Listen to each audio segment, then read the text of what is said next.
wabarakatuh. Perkenalkan, nama saya Feti Febrianti Rahma dengan nomor NPM 1905 10159 dari kelas Manajemen 6E Fakultas Ekonomika dan Bisnis Universitas Majalengka. Pada kesempatan ini, saya akan memaparkan materi tentang ekonomi manajerial.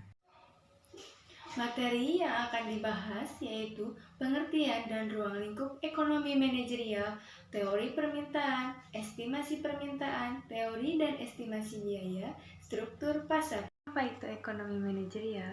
Jadi, ekonomi manajerial adalah serangkaian upaya dalam mengambil keputusan yang tepat sebagai langkah untuk mencapai tujuan bisnis secara efektif dan efisien. Pengertian ekonomi manajerial. Ekonomi manajerial adalah penerapan teori ekonomi dan seperangkat analisis ilmu keputusan untuk membahas bagaimana suatu organisasi bisa mencapai tujuannya dengan cara yang lebih efektif dan efisien. Menurut Heske tahun 2003, bahwa ekonomi manajerial merupakan penerapan ilmu ekonomi sebagai cara untuk mengambil keputusan administrasi dan manajemen. Selanjutnya akan membahas tentang ruang lingkup ekonomi manajerial, yaitu keterkaitan dengan teori ekonomi, keterkaitan dengan ilmu keputusan, dan keterkaitan dengan ilmu administrasi bisnis. Keterkaitan dengan teori ekonomi, suatu organisasi dapat memecahkan masalah keputusan manajemen dengan menerapkan teori ekonomi dan perangkat ilmu keputusan yang termasuk ke dalam teori ekonomi, yaitu ekonomi mikro mengenai tingkah laku ilmu ekonomi secara individual seperti sistem perdagangan, sumber daya, dan perilaku dari individunya, sedangkan ekonomi makro cakupannya lebih jauh, lebih luas, yaitu berkaitan dengan investasi, pendapatan, output, dan agregat.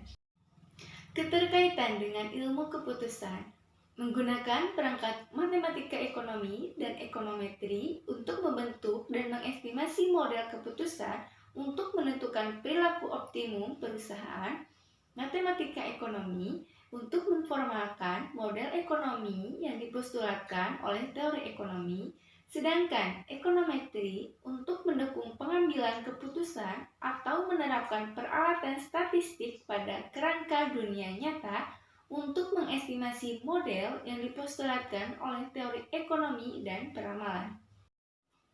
Hubungan antara ekonomi manajerial dengan ilmu administrasi bisnis, area fungsional meliputi akuntansi, keuangan, pemasaran, manajemen, sumber daya manusia, dan produksi.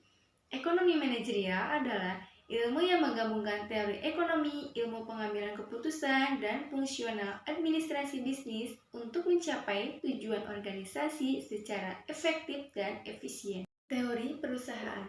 Perusahaan yaitu suatu organisasi yang menggabungkan berbagai sumber daya dengan tujuan untuk memproduksi barang atau jasa untuk dijual. Fungsi perusahaan yaitu sebagai input berupa tenaga kerja, modal, dan bahan mentah untuk diubah menjadi barang untuk dijual. Kendala-kendala dalam operasi perusahaan. Yang pertama, keterbatasan kesediaan input-input penting. Kedua, kendala hukum yang dihadapi perusahaan. Yang ketiga, keterbatasan ruang pabrik. Jadi, tujuan utama perusahaan adalah untuk memaksimalkan kekayaan dengan mengatasi kendala-kendala yang dihadapi. Teori permintaan. Definisi permintaan yaitu keinginan konsumen membeli suatu barang pada berbagai tingkat harga pada pendapatan tertentu dalam periode tertentu. Hal-hal yang mempengaruhi permintaan konsumen yaitu harga dari komoditas tersebut, pendapatan konsumen, harga dari barang yang berhubungan, substitusi dan komplementer, selera konsumen. Permintaan individual terhadap komoditas. Permintaan timbul karena keinginan konsumen dan keinginan yang didukung dengan pendapatan untuk membeli suatu komoditas. Teori permintaan yaitu jumlah komoditas yang diminta merupakan tergantung pada harga komoditas tersebut. Macam-macam barang. Yang pertama, barang normal, yaitu pada saat pendapatan konsumen meningkat, maka permintaan produk akan meningkat. Contohnya sepatu, mobil, dan rumah. Kedua, barang inferior, yaitu barang dan jasa yang tidak akan banyak dibeli oleh konsumen pada saat pendapatannya meningkat.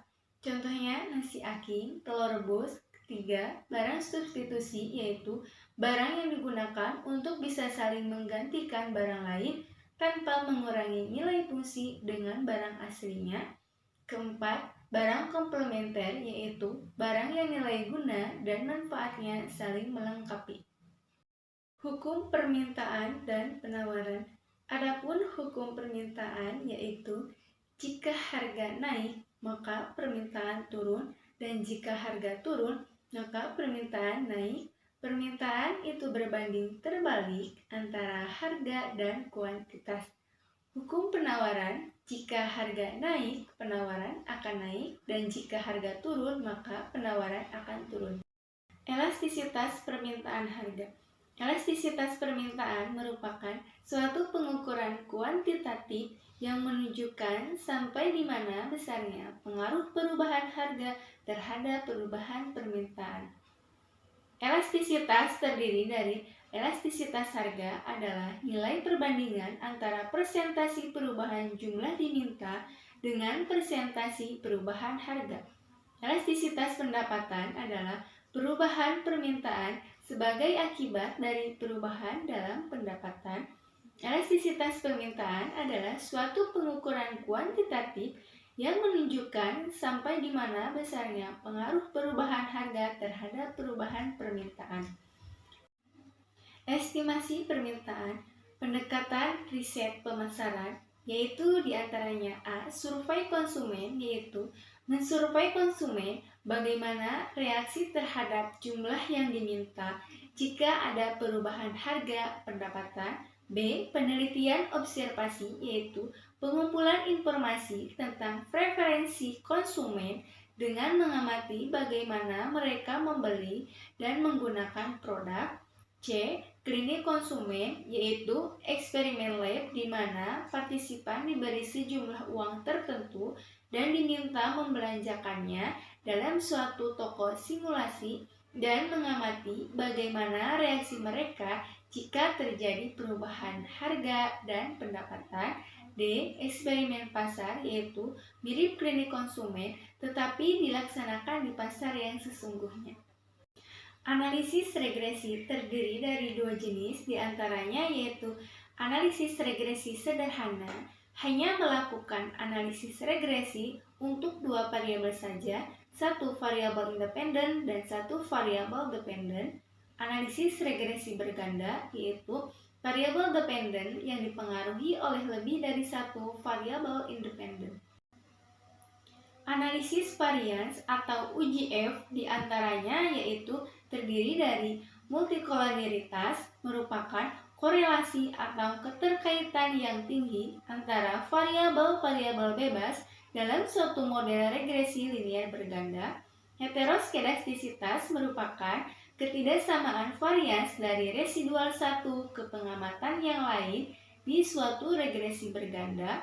Autokorelasi yaitu terjadi antara suatu periode T dengan periode sebelumnya T-1. Teori dan estimasi biaya.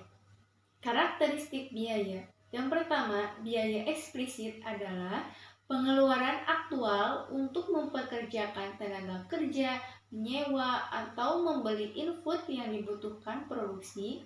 Kedua, biaya implisit adalah nilai input yang dimiliki dan digunakan oleh perusahaan dalam aktivitas produksinya sendiri. Yang ketiga, biaya alternatif atau oportunitas adalah seluruh input baik yang dimiliki atau dibeli perusahaan untuk alternatif bisnis yang lain. Yang keempat, biaya akuntansi adalah pengeluaran aktual perusahaan tentang akuntansi dan biaya historis untuk laporan keuangan perusahaan. Yang kelima, biaya relevan adalah biaya relevan yang patut dihitung. 6.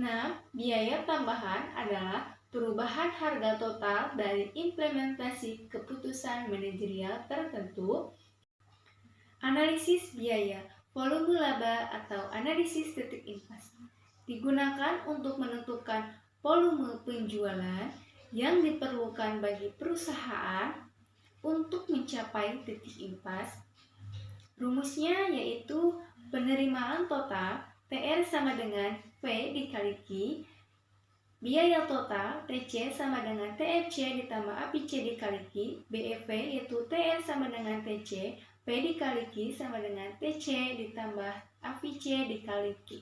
Jenis-jenis struktur pasar diantaranya yaitu yang pertama, persaingan sempurna, bentuk organisasi pasar di mana terdapat banyak pembeli dan penjual dan produk tersebut bersifat homogen, contohnya bursa efek, pasar modal, pasar uang. Yang kedua, monopoli, bentuk organisasi pasar di mana hanya ada satu perusahaan yang menjual produk yang tidak memiliki substitusi dekat, contohnya PLN, Pertamina. Yang ketiga, persaingan monopolistik, bentuk organisasi pasar di mana terdapat banyak penjual produk yang terdiferensiasi dan perusahaan-perusahaan cukup mudah keluar dan masuk ke dalam industri jangka panjang. Contohnya, pakaian, toko sepatu. Yang keempat, oligopoli, bentuk organisasi pasar di mana hanya ada sedikit penjual sebuah produk yang homogen ataupun terdiferensiasi. Contoh oligopoli produk homogen yaitu baja, aluminium, dan kaca. Mungkin hanya cukup sekian pemaparan yang bisa saya sampaikan. Kurang dan lebihnya mohon maaf. Wassalamualaikum warahmatullahi wabarakatuh.